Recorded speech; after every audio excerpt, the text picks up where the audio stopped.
Hey, and welcome to this little video dedicated to dual blades in Mountain Rise Sunbreak.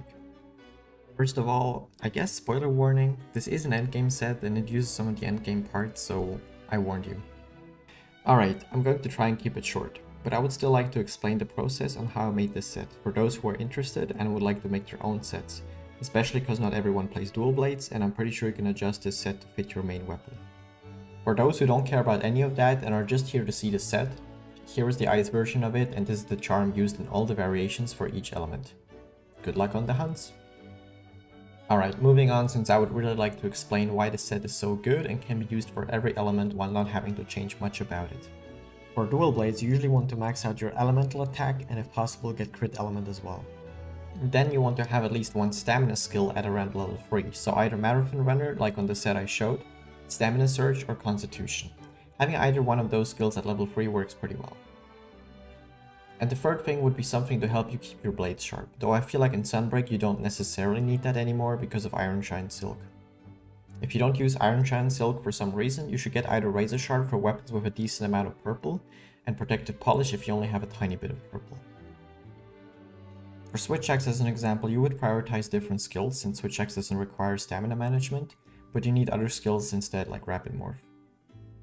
What I'm trying to say here is when you make any kind of set, you need to know what skills you need for your weapon type and what skills you're comfortable playing with.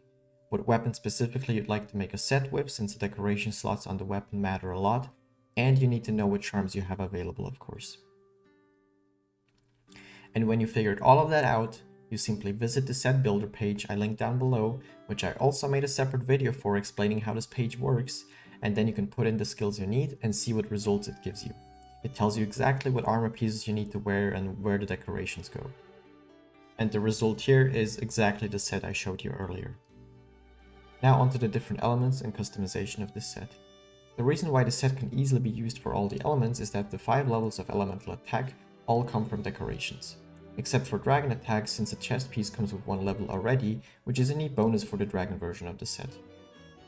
The other customization option has to do with the rampage decos.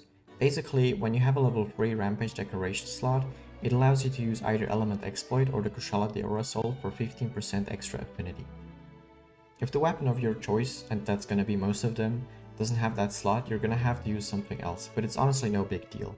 I personally use the Camellia Soul on level 2 slots and Spirit Bird's Call on level 1 slots, but that's totally up to you. All I wanted to do here today is show you the most optimal version of this set and what options you have when changing it up.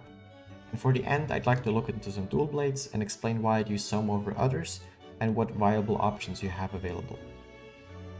Just note that I don't do the math behind any of this and that me saying what I prefer using doesn't mean much and doesn't make the other weapons bad.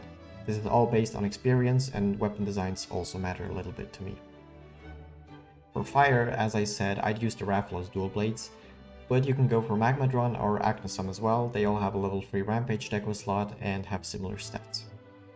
For water, I'd say use the Almadron or Ludroth ones. I'd personally go for the Almadron duels, but I really couldn't get myself to farm a stupid mantle this morning, so I can't really show the set. But the duels have the same decoration slot as the fire ones, so that shouldn't be a problem. For thunder, I chose the Zinogre ones. Technically, the Nara ones are stronger, and I might use them later on, but I simply don't have them right now, and since the weapons are pretty exchangeable, I can still show the set just like that. Oh, and the Aslos ones are pretty alright too. For ice, I went with the Kushala dual blades, but I have to admit it, the Lagami ones are pretty damn good as well, it's just that their sharpness isn't that great.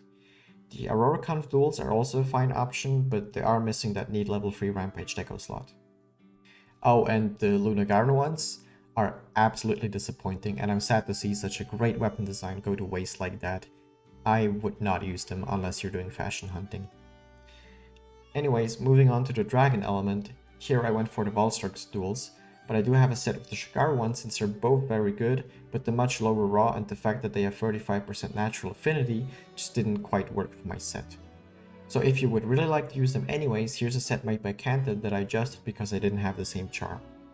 Another option would be either Malzeno duels or these. They're surprisingly good with a good chunk of white and good slots. The Geismagorn dual blades also exist, and I love the design of them, but it looks like they're gonna be another layered weapon for me when the mods allow it.